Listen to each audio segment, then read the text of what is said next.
What's up, everybody? What up, SolarCon? How freaking awesome is this event, guys? A lot of you guys know me as when I was with my time at DDD Experts, DDDCon as president, and we've been to a lot of conventions together. And this one, by far, I feel like surpassed all the other ones that we've seen before in the past, with the setup and the number of people here. So I want to give a big round of applause to Jake Hess, Solar Joe, Lindsay for putting such a great event together. And let's give it up for my wife and all the badass women in the solar industry. Crushing it on stage. A lot of people that have worked for me and my wife in the past always ask me what it's like being married to my wife. I found a meme the other day that I think does a good job summarizing it. Yeah. But if you guys walk past me in the hallways and you guys see bruises on me, Alex doesn't beat me, I just fell down the stairs. That's what I'm supposed to say. I want to talk about how Alex and I met because it's really close to me, and it has to do with how I got in the solar industry. And I decided to add this in last night because getting set up here, I got really emotional, seeing everything, seeing all the people I love the most, and seeing how big the event was and the number of ticket sales. And it's been really heartwarming, this whole event, this whole experience. But a lot of you guys know I started off in alarms about 18 years ago.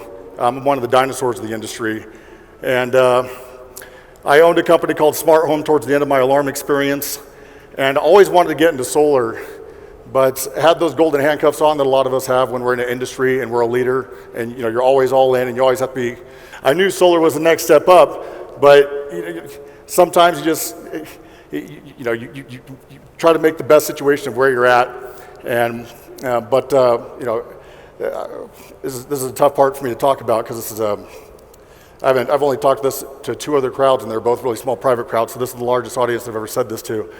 But after I was in the alarm industry for 11 years and had a successful company, in 2016, my little brother, my only brother, and my best friend was hit by a car and died. Just a couple days before my birthday, and which was just a couple days before Christmas.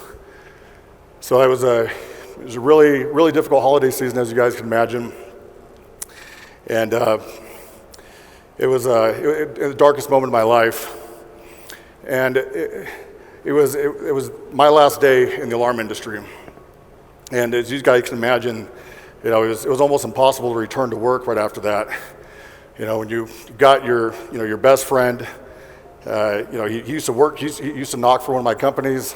We played sports together. We were extremely competitive, and we had all these dreams of finding out all the answers of the cosmos and finding out all the wonders of the world. And it was just, who's going to watch my six now? It was virtually impossible to get back in the right state of mind. But it created the environment for me to be able to make an industry switch. And it was the first time that I'd ever had in my career where I wasn't so tied to work, where I had hundreds of people dependent on me because I had to turn my company over to my business partners and have them run it. And so this made me able to start my first job in solar. I flew out to New Jersey and I started working as an executive for a company called Trinity Solar, and that's where I met my wife, Alex. And it was funny, I had never been in the solar industry before. I didn't even know what a kilowatt was, and she was the person, one of the other executives of the company, who was responsible for teaching me everything about solar, teaching me what sun hours were in kilowatts and all that stuff, and to introduce me to everybody at the company. And we, kind of got locked in a room together. This is us in my recruiting department. That's me with no beard in the top right, and then there's Alex right here. You guys can hardly recognize us. And I got locked in an office with her for about 10 hours a day for a couple months. And it was the lowest time of my life emotionally, not career-wise, but it was so hard to see color in the world. And she was the most strong and beautiful thing I'd ever seen in my entire life. And spending time with her and really started to make me feel that I could live again, and it kind of it made the universe make sense again, where just a couple months before the universe didn't make sense anymore, and it changed everything for me. Thanks. And it's been an incredible journey. You know, this was about 6-7 years ago. I'm gonna get in trouble now. And you know, we've worked so well together, and it's been so fulfilling. Building some of the biggest apartments for the biggest companies. You know, right before we were DDD experts, we were Vivint Solar. Signed over 15,000 reps over the last few years with my departments. And now owning Shut the Fluff Up and consulting over 100 businesses and training thousands of you leaders. Life is really starting to become sweet again. And I don't think it was a coincidence that it was the day that I started in solar, the day that I met Alex. And every year since I've gotten into the industry has been the best year of my life by a long shot. Every year just keeps getting better. And when I was going through pictures, I came across a couple that really mean a lot to me, and I thought I would share this with you guys because it really hits home for me emotionally. The picture on the left here is the last picture of me and my brother taken together. This was 10 minutes before he died. This is my mom here. I'd rushed to the hospital after I heard he got hit by a car, and he was bleeding too much, so I only had 10 minutes left before he ended up passing. And obviously here on the right-hand side was the best day of my life, marrying Alex. And just the contrast between these two pictures, I realized looking at these when I was scrolling through, this is the best and the worst moment of my life, and the gap in happiness between the two pictures would span the width of more than 100 monitors on this TV. And I was just thinking about how thankful I am for, and I just want to say thank you. I want to say thank you to Alex. I want to say thank you to you guys in the industry, because it wasn't for you guys, thanks so much. If it wasn't for the industry and everything that's happened to me over the last 6 years, I don't know if I'd be here on stage with you guys, and I don't know what my life would be like. And it's been so awesome and so fulfilling working with this industry specifically. I've been in alarms for a long time, but I never met people in alarms like I do in solar right now. I don't know if you guys can tell the difference, but there's no industries that are like ours, like the passion that we have within our industry. Every single day I log online and there are more millionaires getting made and people that are starting badass companies and more power couples, and everyone's just so full of life, and it's so inspirational. In fact, I want to do something really quick because I don't think any other industry can do this. I want to know how many of you guys have either made 7 figures, are on the road to make 7 figures this year, or run a company that you're passionate about, or are sitting next to somebody who has. Stand up, make some noise if you're one of those people. Let's give these people a round of applause.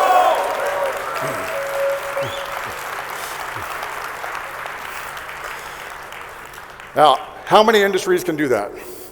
How many industries can have that many people that fulfilled and making that much money? I've been in the door-to-door game for a long time, since 2006 when I started with Apex. And we thought we had it in alarms, and all the guys in Pest think they have it, and all the guys in Dish think they have it.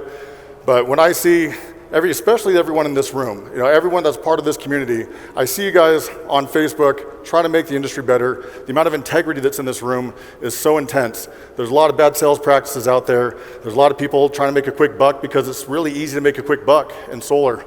And it is so rewarding, and it gives me a lot of hope for the industry, seeing everybody in here trying to make operations cleaner and bring up the sales integrity and reduce turnover. And anyway, it's been really heartwarming. What I want to talk about next is something that has me both deeply worried and terrified, but also more excited than I've ever been in my entire life. And that's artificial intelligence and the cusp of technological evolution and mankind evolution that we're sitting on right now. And I don't think a lot of people know exactly what's happening right now and what's happening. It is insane what is happening, even like week after week, the transformations that we're making technologically. And I think some people don't know what AI and AGI is. I think I know what a lot of you think it is, because I follow a lot of you guys on Instagram. I think a lot of you guys think it's an app that you found on Instagram that turns your driver's seat selfies into pictures of you as a unicorn, warrior, ninja, samurai, god. But that's not all AI is. AI is essentially a form of computational intelligence that can compound its own teachings, use intuition to make decisions, and is going to revolutionize everything that we do as human species. AGI stands for Artificial General Intelligence, which means the stage at which AI has human-level intelligence, to where if you were to communicate with it, you cannot tell the difference between it and another human. And it doesn't stop there. I think some of you guys probably know that, I'm sure some of you guys are fascinated as much as I am with this stuff, that it is obviously going to far surpass human potential by a long shot, and it may already have. And it's frightening.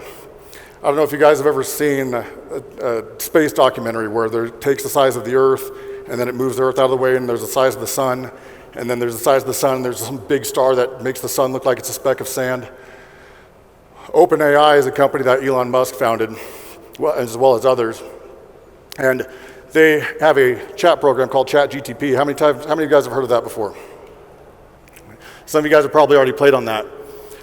We just moved from ChatGTP 3 to ChatGTP 4, GPT, that's a tongue twister, 4, and look at the number of additional data points that are used to make GPT-4.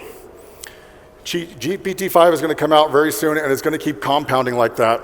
And very soon, we're not going to be able to recognize the world that we live in. And some of you guys can hardly recognize the world we live in right now. There's a lot of strange things going on that we can't explain. And what makes me scared is, as this continues to grow, we can easily lose control of it if we don't harness it, we don't embrace it, we don't evolve with it. And we're going to have one of two things happen, one of two doors to go through. One of them is door number one, we destroy ourselves. There's a lot of ways that AI can cause harm. If it gets in the wrong hands, think about if somebody in the Taliban got their hands on AI that could hack, or they hack our nuclear system. Or think if they shut the power off, or if they, this computer program gets so good that they make all of your bank accounts zero. Right? These are just computer programs that are written by people. Right? And AI is going to become far superior to anything that we've ever built before. On the other door, this isn't so gloomy, which is what makes me really excited, is that it also has the potential to make life, it's so hard to put into words, but it'll change absolutely everything that we do on a massive scale. Life expectancy will skyrocket. Medical devices will be able to tell any ailments that we have instantly. We'll be able to be immortal with the aid of nanotechnology and within our lifetime. Nanotechnology, for you guys that aren't aware, is the little robots that go through your body. You can program them to do certain things, and you can program them to kill the free-floating radicals in your body and to keep you alive. Or, let's think about other ways that people die. You can get shot in the heart with an arrow. You can have an organ failure. But we're 3D printing silicon organs right now. There's going to be some career extinctions, largely for the jobs that are hands-on, not for the people in the top 10%. A lot of the jobs in sales, in tech and software, finance, investing, those will be safe. But for the bottom 90% of the world, a lot of jobs are going to be changed by automation, which is going to introduce universal income, very likely. There's going to be a lot of robots in the workplace. My favorite, BCI chips, brain computer interface chips via Neuralink. Neuralink is a company that Elon Musk owns. And I don't know if you guys are aware of that, but you're going to be merged with, the goal is to merge us with AI so that we don't lose control of it. And they're going to implant computer chips in your brain so that you can communicate without using your mouth, you can control your phone, you can download information, you can download an encyclopedia, you can learn calculus instantly. It's going to be game-changing, and they already have chips in people's brains right now. There are people that can play Pong, or monkeys that can play Pong with their minds, controlled through the chips that are in their brain. And a lot of you guys are like, what the hell? It's kind of crazy. Lifelike virtual reality. Soon, virtual reality is going to be indistinguishable from reality. If you think about the rate of progress with our games right now, Elon Musk talks about how you take a look at Pong in the 1960s, and you take a look at virtual reality and a lot of the games that we have today and the graphics on them, you can't tell the difference between them and real life sometimes. And imagine being able to control your nervous system eventually and feeling like you're actually there in the moment. And it's just a matter of time with the rate of progress with technology that we will be there likely within the next 10 years. And then 3D printing and then megastructures from 3D printing and nanotechnology. Imagine merging AI, nanotechnology, 3D printing, and having robots that can build more robots and build more of themselves and teach themselves to build megastructures and harvest the materials that you can get from other planets and creating Dyson spheres. And now I'm getting really far in the future. But this is the stuff that keeps me up all night. I don't know if you guys can tell. But a lot of things are going to change for our industry. Sale integrity is going to freaking skyrocket. There's too much information out there for people. And think about companies that are going to be using software to video record survey calls. Think about how much information out there is with an all-knowing oracle that AI is. I did something scary yesterday. I don't know if I like it or dislike it, but I went into ChatGPT-4 and I asked, what should I expect to pay per kilowatt if I were to purchase a solar system from a company for my residential home? It told me $2.50 a watt to $3.50 a watt. Soon, that margin's gonna shrink. And the more information that ChatGPT gets, the more it's gonna be an all-seeing oracle for everything. It's gonna be a source of information that everyone can go to get answers. And think about that, if you were a consumer, would you ever wanna talk to somebody that you didn't trust ever again if you know that you could just talk to ChatGPT and have them give you all the answers that you're looking for? So it's going to change the game a lot. But with the sales integrity going up, we'll probably see dealer fees go down. We'll see that, there'll be more margin and more meat on the bone because there's going to be less turnover and less attrition. Lead generation is going to go through the roof. Margin and commissions will likely go down just a little bit because people are going to know that consumers can become more savvy about pricing. Recruiting is going to go through the roof. Imagine there's companies out there right now like Callpilot. I'm going to steal this from them, but they are already using software that recognizes or that communicates automatically with recruits. They also do survey calls. There's a lot that goes in. There's a lot of things that are also being introduced right now with being able to recognize emotions. Soon we're going to be able to tell if people are being honest. Are the candidates that you're interviewing, are they paying attention? Do they have integrity? Are they confident? What's their social behavior? Imagine AI that has already scanned the entire internet and knows everything that somebody has said online. It knows what their temperaments are. You could probably even determine what their MBTI personality profile type is based on their mannerisms. And imagine if you had something like that screening your candidates for you. Last year I was at Vivint, or the recruiting department. These were our statistics. I didn't use exact statistics, but it was very close to this. We hired about 4,300 people, and it took us 16 team members to do that, 4,300 people in the year. In 2025, with AI, we could easily get the same number of hires, but with less team members, have improved sign to sale rates because we have the right kind of candidates. Imagine if you're able to narrow down the candidates that you want because you're able to connect to so many. And it's going to be better in retention. It's going to be better for your culture. It's going to be a lot more organic growth because you have a lot more of the right people. And then you can do that with a lot less team members. All right. And now imagine that, but you can also reach all the corners of the internet. Imagine if you had an AGI personal assistant that could check for all the uploaded resumes amongst all the different website databases, right? That's wild. And the speed at which it can do that. And the reason why it's able to do this, guys, is because it's not a program. It's not doing anything that you programmed it to do. It's intelligent, and it's smarter than humans. It's like you asking me to go and find candidates for you. I'm gonna be intelligent, I'm gonna go check certain websites, but imagine if it didn't have these meat sticks that I have to like type on a keyboard and stuff, and it can automatically check every single website in 1 second and scan for candidates. And the sheer volume that's gonna come from that. And then think about it being able to manage that applicant's pipeline, or sorry, the new hires pipeline with going from interview 1 to interview 2, the engagement, communicating with it, extending job offers, talking with the managers, turning them down, fulfillment, ordering badges, getting logins, all that kind of stuff. The companies that are using this technology are going to have a significant advantage on those that don't. And guys, it is not enough to catch on to this stuff when everyone else starts using it. With the rate technology is growing, if you get onto this train 6 months late, it might as well be 10 years. It is not the same as it was for the last 20 years, the rate of technology growth. Those of you guys who do not jump on AI and start using that in your sales, in your tools, in your software, eventually you will get behind and you'll have to work with companies or partner up or find other people that are doing those things, because this is where the entire industry is going to end up moving. So in the near future, we might not get destroyed by AI or an asteroid or whatever. That doomsday stuff is probably a little bit of a ways away. So you probably won't lose your job. And AI won't replace you, but somebody who knows how to use AI will. It's not AI that we need to fear right now. It's AI. It's us not using it and other people that are. So my challenge is for everybody to recognize, and I urge you guys, recognize the state of affairs that we're in right now. Recognize the change in technology. Don't get left behind. All of you guys here in this room, you guys are probably going to be safe. A lot of you guys in this room are taking this seriously. You guys hear me on stage right now. You guys are able to marshal the appropriate emotional response to this stuff.